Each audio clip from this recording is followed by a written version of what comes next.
I hope you're having a good day. It seems to be a good day for me because it is a beautiful day outside. I hope you're having a cocktail or a mocktail because it is happy hour. So let's get the show started. Today, we have, again, our co-host to my left, who is the unofficial mayor of all gays, Mr. Damian Pardo. Welcome, Damian. Thank you, Jonathan. My pleasure to be your mayor of all gays. Yes, I love it. That's definitely an unofficial title, but really it is pretty official here in South Florida. For those of you who don't know, Forward Miami is a nonprofit organization. We do many, many things, including events like the Gay Ocho Festival. We have a Forward America's Symposium that we do annually. Because of COVID, those things haven't happened, but we plan on doing that next year. And now we've been giving this beautiful platform here to promote those individuals doing beautiful things in the community, specifically those in the LGBTQ community and here in Miami. So I have the honor of introducing a friend of mine who I haven't seen for so long, and now it's through a plexiglass. But I'm still very, very happy to introduce to you Emy Martinez from Idea Exchange. Welcome, Emy. Thank you. Oh, she's camera shy. I am. I've never done this before. This is kind of yay! Like, this is awesome. Oh, yes, we're going to pop your cherry. This is awesome. Beautiful. Well, perfect. So, Emy, we really wanted to bring you here, but first, I want everybody to know who you are and what you do. So talk to us a little bit about who you are and where you come from. Personally, or my work? Personally and your work. We want everyone to get to know who you are. You do great things in this community. Emy Martinez. I have been in Miami, most of my life from New York. I work currently for the Idea Exchange. That is an acronym for the Infectious Disease Elimination Act. It is the first legal syringe exchange program in the state of Florida. We are housed out of the University of Miami. And we provide, like it says, needles for the community at large. We provide anonymous HIV and hepatitis C testing. We also do medication management. We do linkage to care, and we do linkage to rehabilitation and crisis management. Well, good. I mean, that's a good segue for us because we really wanted to have an episode that was going to touch on, one, the community and its abuse on drugs, and then what Damian calls escapism, which is very relevant here. We're continuing to see that here during the pandemic. I think cabin fever has a lot to do with that. It continues to create this idea that people need to have something to hold on to, and they turn to drugs. Furthermore, drugs leads to infectious diseases, specifically HIV, which you handle as well. And this needle exchange program helps with that. So I'm glad that you're here to talk about that. Now, I know that, recently, and I have some numbers here that are pretty daunting that I brought up. And they seem to be since 2018, but specific to Florida. But it seems like things are starting to get a little better. But have you noticed that trends in terms of overdose or HIV infections? Have you seen it get better or worse? For us, as far as overdoses go, it's gotten better. It's gotten a lot better with the availability of free Narcan that we give to everybody that comes through. So, we have family members, we have bar owners that call us, we have police departments that call us for trainings and to supply Narcan for the smaller municipalities. We have teachers that have called us so they could have it on the side just in case, because you really never know. Yeah. So what is that exactly that you just showed? Narcan is the overdose antidote for opioids. So at this point in time, there's, we have the population that with the whole opioid crisis that we went through, right? So with all the medications and that was cut off instantly. So where do you go from there? You were addicted to, OxyContin, and then all of a sudden there's nothing available. So your next step is either you go and buy them in the streets or you steal them from somebody. Right. The average price for an OxyContin pill is about $35 a pill. A pill. So if you're eating 10 pills every few hours, that's a lot of money. Wow. A bag of dope is $5-10. There's your math. Right. Yeah, I never thought of that. That's pretty interesting. There's your math. We don't have, and at this point, too many pills can cause an overdose, right? Yeah. Too much, drugs can cause an overdose. Right now, we have what we're dealing with is mainly fentanyl, not heroin. It's fentanyl, and that definitely can cause an Which is a overdose synthetic version, of which is more dangerous. way more dangerous. We have the simple fact is that I'm sure everybody's seen the pictures online, right? You could get a penny size of heroin to 3 or 6, grains of fentanyl is the same effect. So when fentanyl was first introduced, there was people died left and right. When we were finally able to get the Narcan when we opened the syringe exchange, that number dropped drastically especially in Dade County. So I want to ask you something. I know that, we've known each other for many, many Mhm. years, and you've done a lot of work in the community. You've done a lot of work, going back to Health Crisis Network in the community. How did you get here from New York? Why did you come into this kind of social work experience? So I'm a twin, and we're a single parent family. So my mom wanted to do something better for us, so we came to Florida. How did I get into the whole HIV world? Like, where'd you go to high school? How did you High end school, Miami Springs. Okay. I went to Miami Springs. I am a high school dropout. I got my GED, and I've worked since I was about 10 years old. I've been working. Wow. Officially since 13. Well, Officially Miami since Springs 10. was a rough school at that time, right? In the 80s, Miami Spring was okay. It Yeah. was, well, rough for me isn't exactly Miami Spring, And Right. how'd you Coming from New York, you're like, please, this Right. this nothing. and how'd you end up at HCN in HIV/AIDS work and because We- there are a lot of the same kinds of issues with overdose and drugs and Yeah. Well, what happened to me is when I came out of the closet, I didn't come out like most lesbians do. They usually, for the most part, they come out with somebody. Somebody brings them out of the closet. I didn't. I came out, right? And all my friends were gay men. It was, I remember my 20s. It was 8 men and Emy in the middle.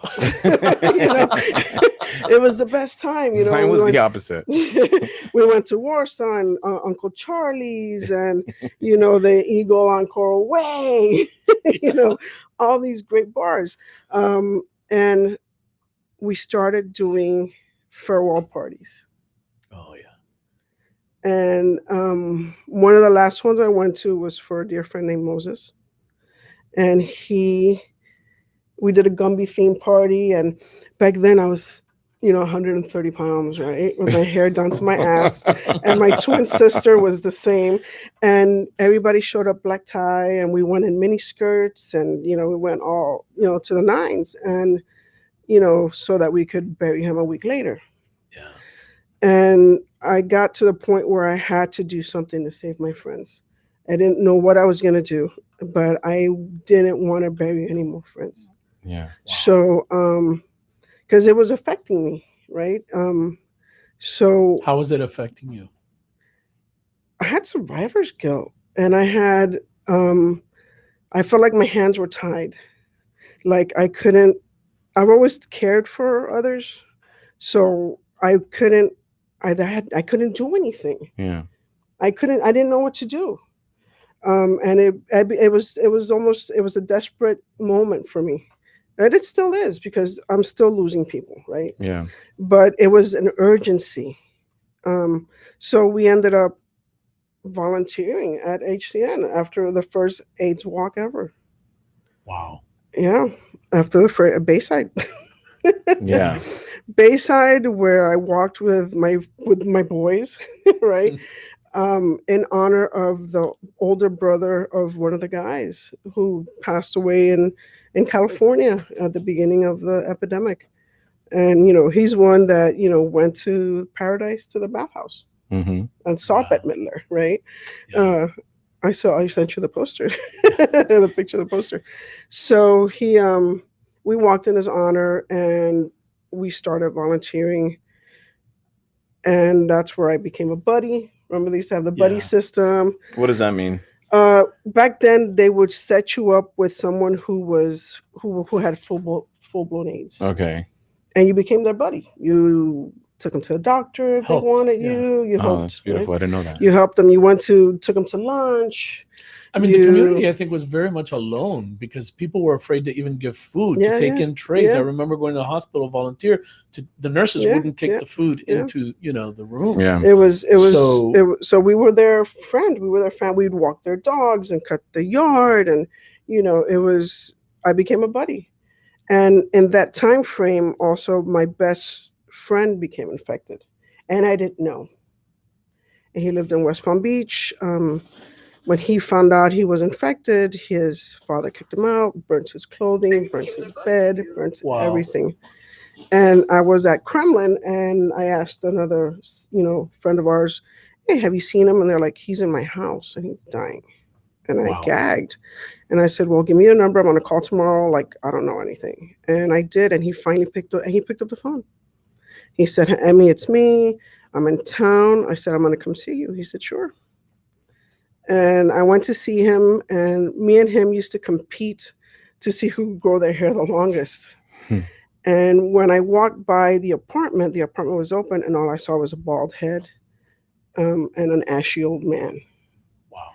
And my heart fell in my, to my feet, to say something else. And it was like, now we need to talk. And he says, "Well, I'm HIV positive." I says, "I'm sorry, but you're not HIV positive. You have AIDS." You have AIDS, yeah. He's like, "Well, I haven't got to the doctor. I feel fine." I says, "You don't feel fine. You don't look fine. And we got to get you to the hospital." And we did. We got him to the hospital that next morning.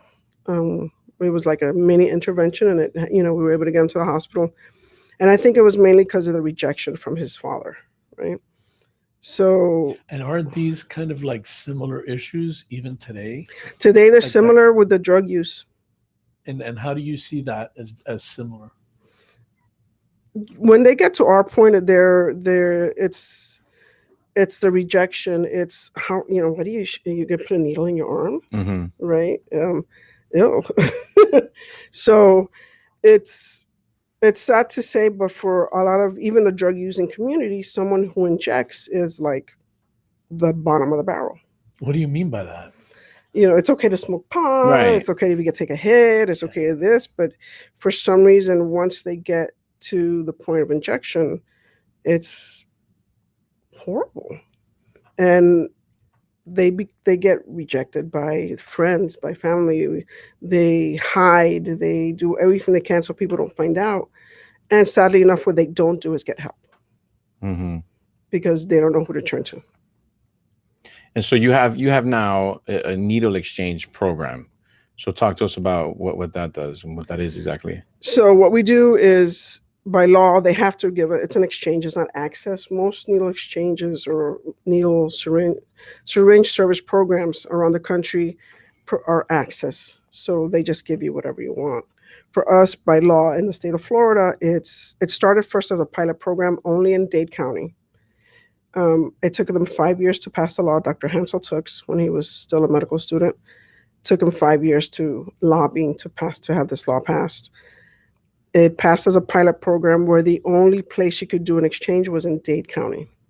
So we had people, we found ourselves the first 2.5 years, we had, and to this day, we have people that come from like Tampa to get needles from us.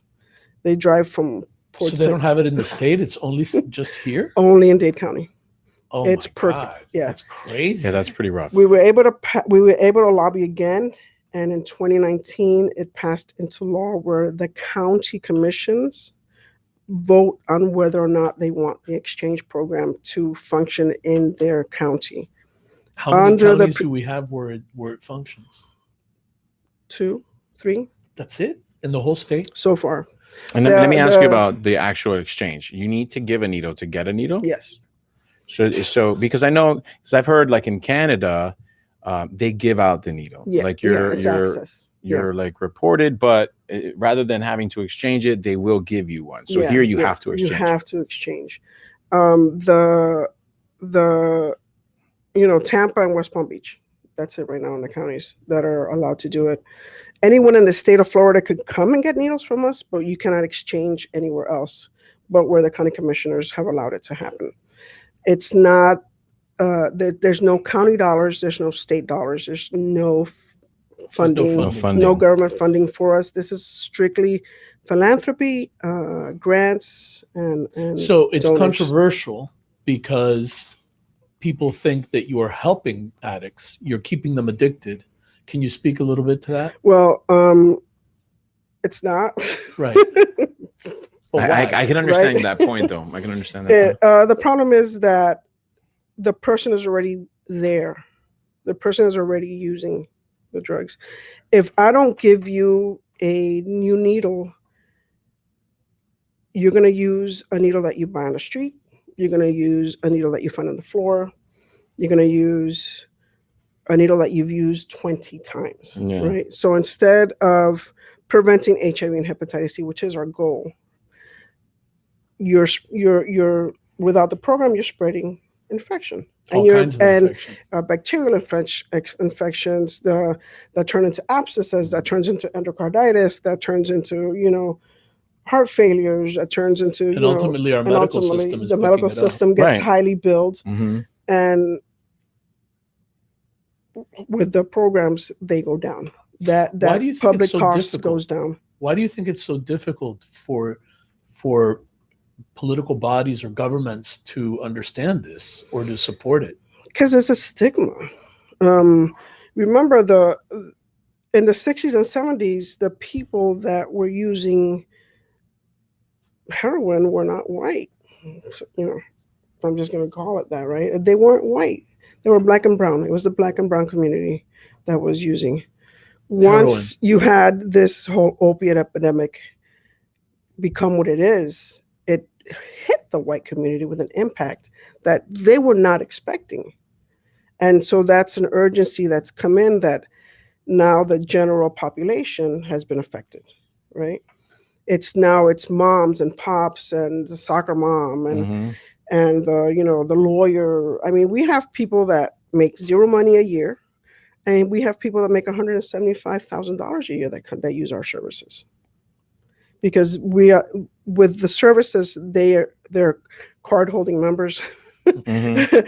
To be able to have a syringe on them legally in the state of Florida, because syringes are considered drug paraphernalia. Well, and I was going to say, because it starts somewhere, but it said that, out of 100 in Florida, providers wrote 53 opioid prescriptions for every 100 persons. So this starts from prescription to then street illegal drugs, no? Not always, but yeah, right. Especially when it comes to the opiate epidemic, a lot of it did start with the medical community. Sadly enough, some of them just weren't educated enough on what the addictive properties of this medication was from the get-go. And some of them did it because they made good money.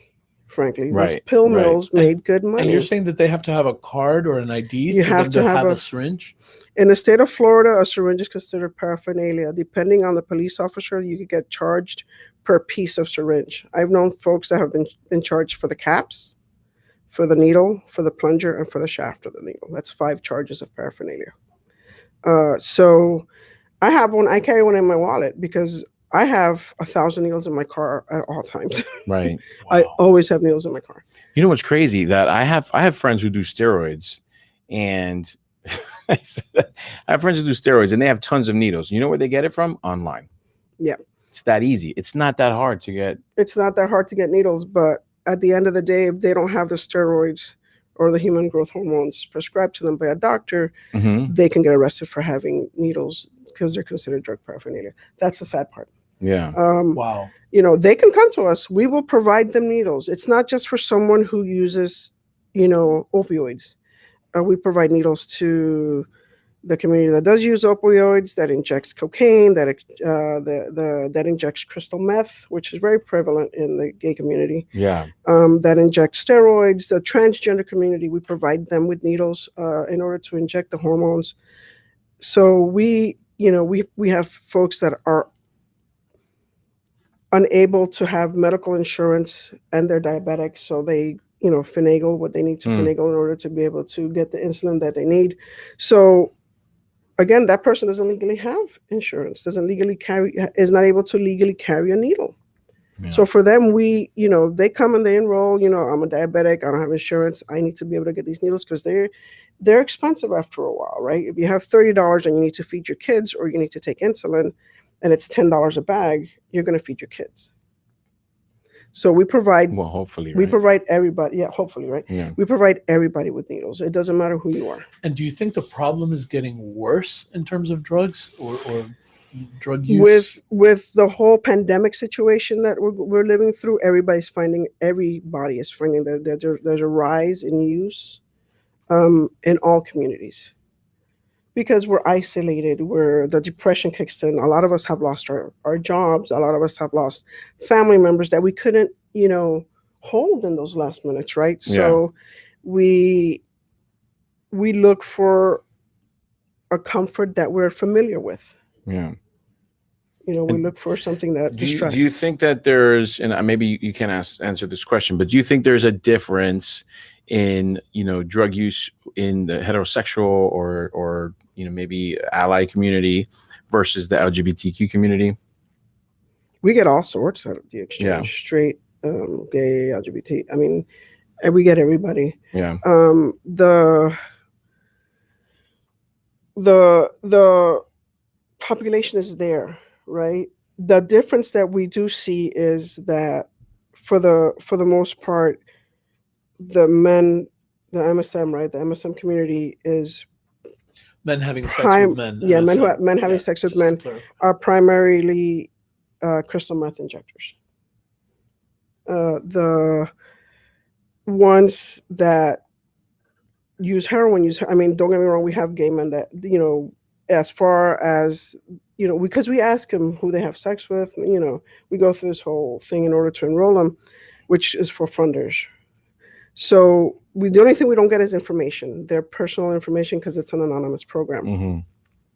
So we have straight, gay, bisexual, transgender individuals that use heroin, that use fentanyl now, that inject Molly, that inject, what do you think? Crystal meth, what inject do you everything. think drives it, or is there any kind of observable pattern or characteristic that kind of makes someone more vulnerable to addiction with these kinds of drugs? No.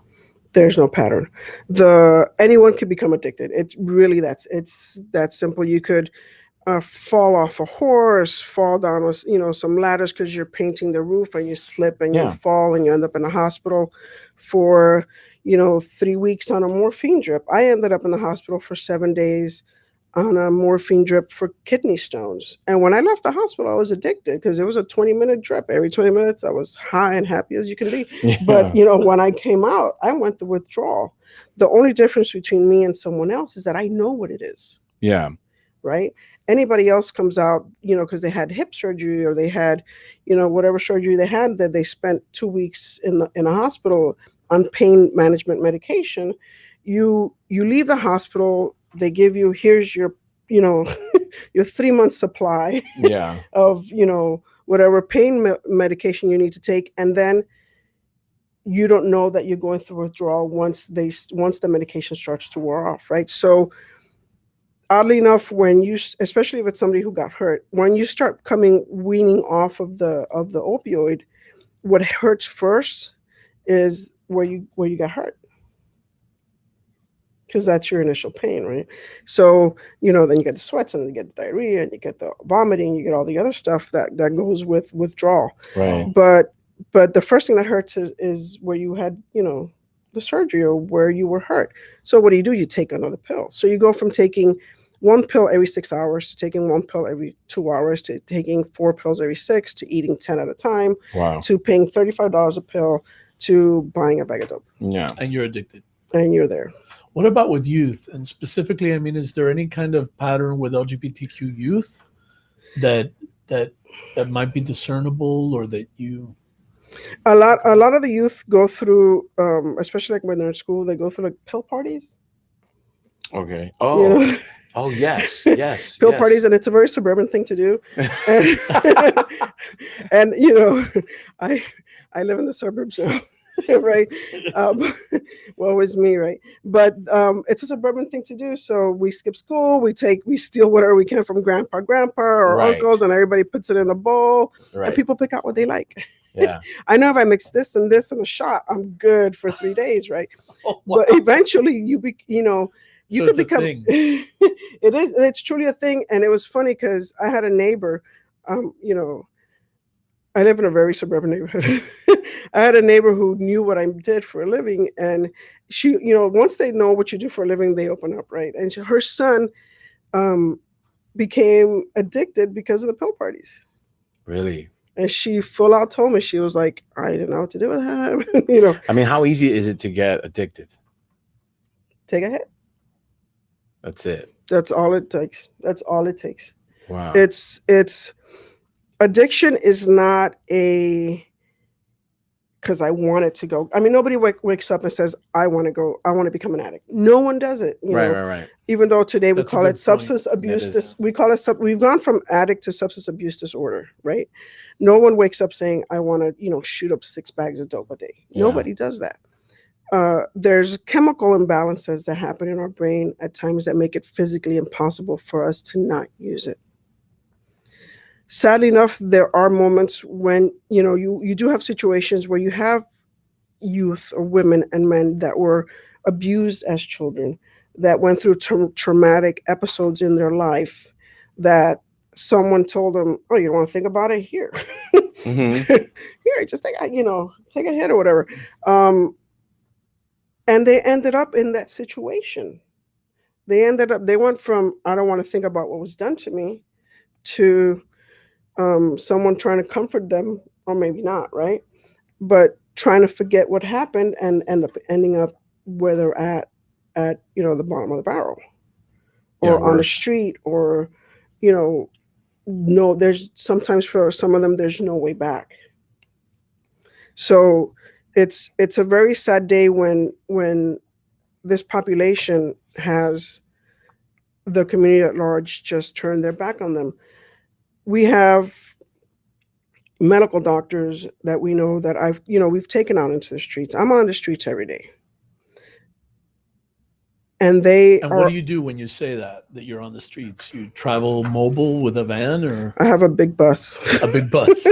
I have a big RV that's spray painted by one of our old participants who's been in recovery for 2.5 years now. And he's a great artist. He came and spray painted the van for us. And, there's giant needles, and there's a phoenix in the back, and there's a whole there's a whole memory of those that we've lost, section of it where we put people's names. There's, the big ribbon, like the logo shows, like it shows here, the HIV and overdose prevention ribbon with the initials. So I drive around in that, all I need is the ice cream truck song. I know. And I pull up wherever. I have a set route. We go through downtown Miami, we go through Overtown, we go to Homestead, we go to North Miami, we go to Liberty City, Brownsville, Opelika. We go as far out as we can. But it sounds to me like we're still dealing with highly marginalized communities. I mean, you're not going through Coral Gables. You named every. They're coming to us. Right. Coral Gables comes to us. I'm just going to go through a few places that come to us, just from the zip code, because we asked for zip codes. Coral Gables comes to us. Horse Country comes to us. Golden Beach comes to us. Brickell Key comes to us. South Beach comes to us. Wilton Manors comes to us. Gotcha. And let me ask you, and then we'll talk about what you do on the streets, because that's really important. But when you say comes to us, are these functioning addicts? Are these people that have jobs that continue to live their day? They're just constantly high. Because a lot of TV shows nowadays, and I think it's important to mention that there are a few shows out there that they're on mystery crimes, or all these kind of scavenger hunts, and they're functioning and they're doing well, but they're loaded. and it seems to be like a positive thing for the community to look at, but it's actually the worst thing you could do, because not everybody can be a functioning alcoholic or a functioning drug addict. I mean, are these people coming to you and they still have jobs and such? When you're dealing with substance abuse disorder, it's not the fact that they're loaded. Right. It's the fact that a person is a functioning so who has substance abuse disorder is functions and has a job and maintains the secrecy from the people around them. It's not necessarily that they're loaded, it's that they're maintaining, because you don't want to get to that point where you get sick, because it's you physically get ill. What do you mean maintaining?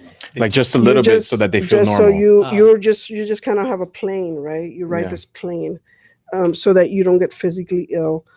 It's, luckily today there's medications that help people get off of, right? We have Suboxone, we have methadone, we have, buprenorphine, medications that help those that want to get clean, stay clean. How many do you see get clean? Like percentage? Right now we've got about a little over 13% of our participants that have asked for help, and from that 13, I would say maybe a good 7% have stayed clean. Why? Because your job is more the needle exchange than to actually put them into some sort of rehabilitation program. We have team members that dedicate themselves to just that. Okay. But if they come to me on the van and they say, look, I had a young man come to me on the van a few years ago, and he came and he sat and he says, I'm done. And this young man is someone who I adore, who I've been chasing around for 15 years on the streets. Wow. 15 years. And he started when he was 13. So when he came and he sat and he said, I'm done, I was like, really? He's like, yeah. I said, don't move. I gave him my lunch box. I said, here's my lunch box. Eat my food. And we took him to a rehabilitation center that used to be in Dade County that now is in Broward. And it's been 3 years. That's wonderful. And he has a job. He lives It just seems like such a low rate, right? Like it just seems like such a low. Well, we've got 1,700 participants. Wow. So 7% is still pretty good. Yeah, I mean, and they're one. There's other organizations. Going with that is, what advice would you give, like a family that has someone that they love, like this guy that you love? Do you have to wait for them to do exactly that and say, I'm done? Or is there anything you can do outside of that to help? You could. It's a hard, long battle. It's a hard, long battle for families. The physical tie that these drugs have on people is something that is unimaginable for anyone that hasn't been there. Yeah. It's absolutely unimaginable. It's and I say it because, I've been at the toilet throwing up, right? Because I've been there. Yeah. So, but for the people in general, it's something that they just don't understand. She just wants to get high. Yeah. And that's not the case. Sadly enough, for some people, that we've spoken to even more in the time frame that we are, it's a social thing. Especially for the population, that I know that are people I love, right? What do you mean social thing? Within the gay community. Yeah, it starts social. It's people, and it's people I love. It starts at a party or it starts at I just moved into town, because this is a story I've heard at least 5 times. I moved into town, or I felt lonely and I looked for friends, and all I saw was party and play. So we're running out of time, but I want to make sure that people have an outlet. Where can they reach you? How do people find help? People can reach us at the ID Exchange. It's ID Exchange Miami. They can call the Is that a website? Idea Exchange Miami? IdeaExchangeMiami.org. .org. But Amazing. it's easier for just go on Facebook.